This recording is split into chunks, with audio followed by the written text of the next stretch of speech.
as of December 31, 2005, December 31, 2006, December 31, 2007, December 31, 2008, December 31, 2009, and December 31, 2010. B. The branch manager and or authorized representative of Philippine Savings Bank, Katipunan Branch, Katipunan Avenue, Loyola Heights, Quezon City, is commanded to bring before the Senate at 2 p.m. on February 8, 2012, the original and certified true copies of the account opening forms documents for the following bank accounts allegedly in the name of Renato C. Corona, and the documents showing the balances of said accounts as of December 31, 2007, December 31, 2008, December 31, 2009, and December 31, 2010. 089-1910037-3, 089-131-00282-6, 089-121-017-358, 089-121-019-593, 089-121-020-122, 089-121-021-681, 089-141-00712-9, 089-141-00746-9, 089-141-00814-5, and 089-121-01195-7. So ordered. 6 February 2012. Signed. Presiding officers, Juan Ponce Enrile. Majority, what is the pleasure of the Defense Counsel? Thank you, Your Honor. I would like to announce on record, Your Honor, that we are seeking a reconsideration of the aforesaid ruling in the light of the jurisprudence, more recent jurisprudence on the point, dealing with the issues discussed in this case, Your Honor. If the Court so allows, I'm prepared to argue our points, Your Honor, but if the Court pleases, we may file a written motion for reconsideration, Your Honor. As of this moment, I just would like to touch on one important point, Your Honor. Proceed. And that is the case of Ejercito versus Sandigan Bayan, Your Honor, was cited as an authority for the resolution of this Honorable Court, Your Honor. There were several documents required by the Sandigan Bayan to be produced by Mr. Ejercito. One of the grounds is that he is not, for refusing or motion to quash rather the subpoena, was that he is not involved in the plunder case before the Honorable Sandigan Bayan. But the more important thing is this, Your Honor. What is the difference of the setting, factual setting of that case with the present case? The ERAP case, Your Honor, is a plunder case, and the main allegation in that plunder case is that the accused President ERAP committed acts constitutive of plunder resulting in the amassing of ill-gotten wealth, Your Honor. So the issue of ill-gotten wealth was principally and categorically raised, Your Honor, in the proceedings, Your Honor. This case is not a criminal case, Your Honor. It is an impeachment case, Your Honor. Now, there are provisions in the bank secrecy law that in cases of 1405, Your Honor, impeachment is an exception. What does that mean?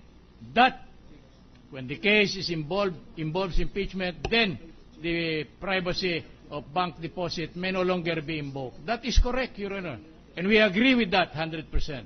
But it must be shown that the impeachment case has something to do with the alleged deposits, Your Honor. If the bank deposits has nothing to do with the impeachment case, Your Honor, the mere fact that it is involved in the impeachment proceedings does not justify any court of justice to rule against the privacy, Your Honor.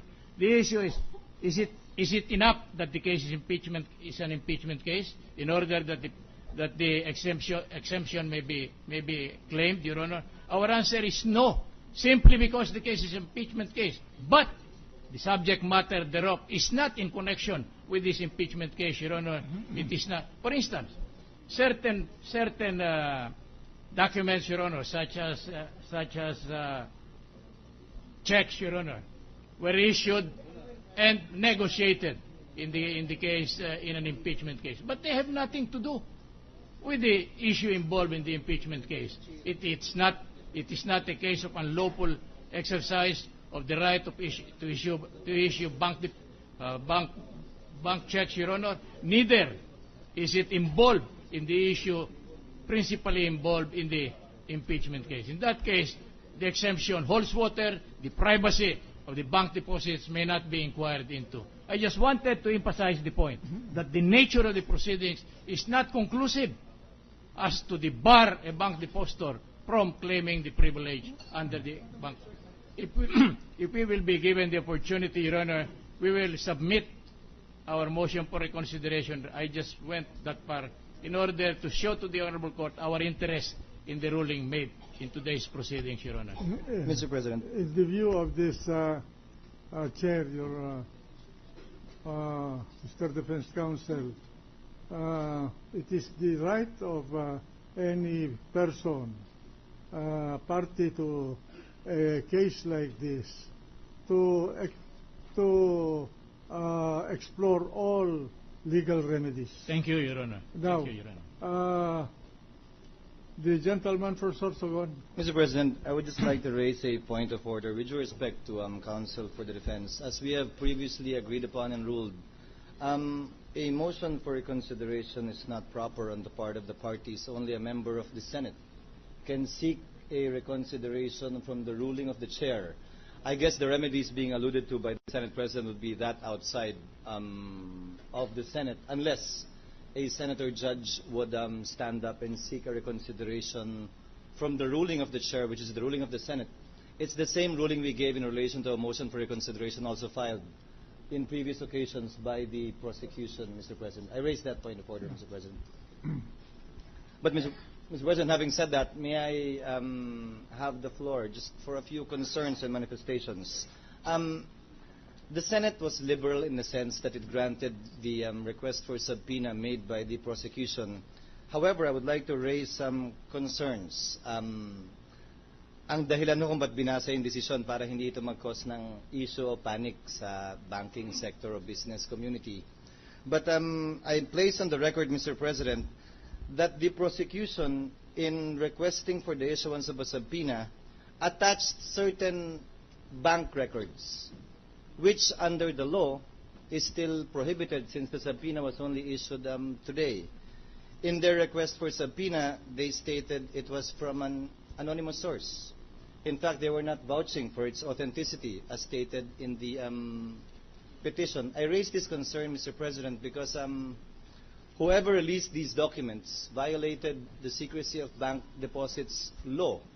May I inquire from the signatories of the petition for the issuance of subpoena, either Congressman Tupas or Congressman Abaya, who this source is, because they owe fealty and candor to this court insofar as any evidence that may have come to their knowledge or possession legally or illegally. Your Honor, please. This is regarding the customer identification and specimen signature card and all other documents attached to the pleading. It came from anonymous source, Your Honor. It was given to me last Thursday night from one of the prosecutors. And when I asked him, it came from anonymous source, and we just truthfully declared that in the pleadings. Sir, maybe ask the circumstances as to how this was obtained. Sino po yung prosecutor na nagbigay sa'yo at alangan namang multo? Iniwan ho ba sa opisina niya yung dokumento? May mail ba sa kanya? Because I fear, Mr. President, Your Honor, that we might be violating indirectly the secrecy of bank deposits law with the possession of these types of documents that the impeachment court issued a subpoena only in relation to that today. It was given to me Thursday night around 7:30 in the evening in one of the hotels along Ross Boulevard. And